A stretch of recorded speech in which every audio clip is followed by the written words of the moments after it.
40 سال سے اسلام کی خدمت اور تبلیغ کے لیے اپنی زندگی داؤ پہ لگائے بیٹھا ہے۔ یہ دن کو سوتا ہے، نہ رات کو سوتا ہے، نہ کھانے پینے کی ترتیب ہے، نہ لوگوں سے ملنے ملانے میں کوئی احتیاط ہے۔ جہاں جس نے بلایا چلے گئے، اللہ کا پیغام دیا اور واپس آ گئے۔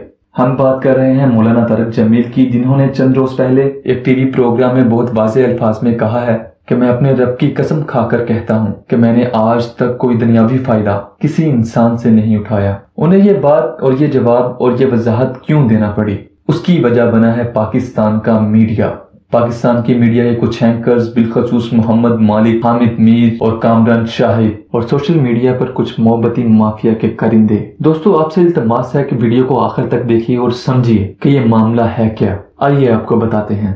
دوستو وزیر اعظم عمران خان کی جانب سے موجودہ صورتحال اور لاک ڈاؤن کے باعث مشکل وقت سے نکلنے کے لیے ایک فنڈ ریزنگ تقریب کا انعقاد کیا گیا۔ اس تقریب میں مولانا طارق جمیل بھی موجود تھے اور انہوں نے دعا کے لیے ہاتھ اٹھائے۔ اس موقع پر اس تقریب میں پاکستان بھر سے بڑے بڑے ناموں والے صحافی بھی موجود تھے۔ ان صحافیوں میں حامد میر، محمد مالک، کاشف عباسی اور دیگر کئی اینکرز شامل تھے۔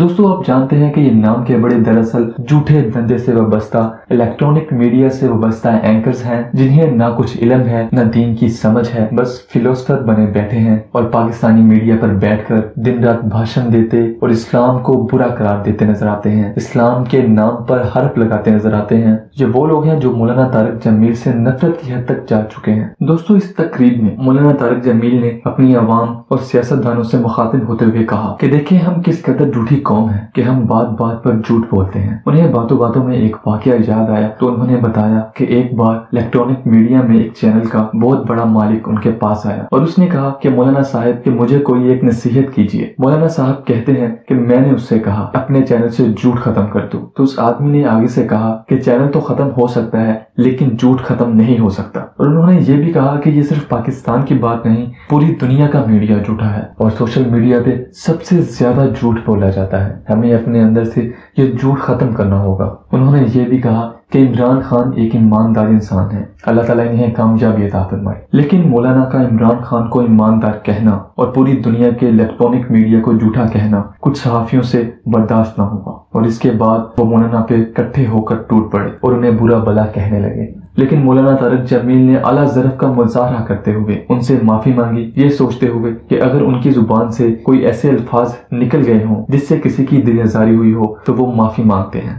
دوستو تعصب سے ذرا ہٹ کے سوچئے، اس میں آپ اس بات سے تو اختلاف کر سکتے ہیں کہ عمران خان دیانتدار ہے یا نہیں، لیکن جہاں تک سوال 22 کروڑ کا ہے تو مولانا صاحب نے سب کو برا بلا نہیں کہا، بلکہ ان کی بات کا مطلب یہ تھا کہ کچھ لوگ بددیانتدار اور حرام خور ہیں، لیکن میں تو کہتا ہوں ہمارے ملک کے اکثر لوگ بددیانت، جھوٹے اور دھوکے باز ہیں۔ آپ خود ہی بتائیے، کیا ہمارے حکمران بددیانت اور جھوٹے نہیں؟ کیا ہمارے تاجر دھوکہ دہی اور ذخیرہ اندوزی نہیں کرتے؟ کیا ہمارے دکاندار ناپ تول میں کمی نہیں کرتے؟ کیا ہماری عورتوں نے سڑکوں پہ کھڑے ہو کر میرا جسم میری مرضی کے نعرے نہیں لگائے؟ کیا ہمارے ڈاکٹرز مریضوں کو گاہک سمجھ کر نہیں لوٹتے؟ کیا ہمارے دینی علماء نے فرقہ واریت کو اکثر ہوا نہیں دی؟ کیا ہمارے ہاں فرشتہ اور زینب جیسی معصوم بچیوں کو روز روز کاٹ کر نہیں پھینکا جاتا؟ کیا ہماری عدالتیں ظالموں کا ساتھ نہیں دیتی؟ کیا ہماری مسجدوں سے پنکھے اور جوتے تک چوری نہیں ہو جاتے؟ الغرض یہ کہ دنیا کا وہ کون سا برا کام اور دھوکہ ہے جو ہمارے لوگ نہیں کرتے، اسی لیے تو ہمارا یہ حال ہے۔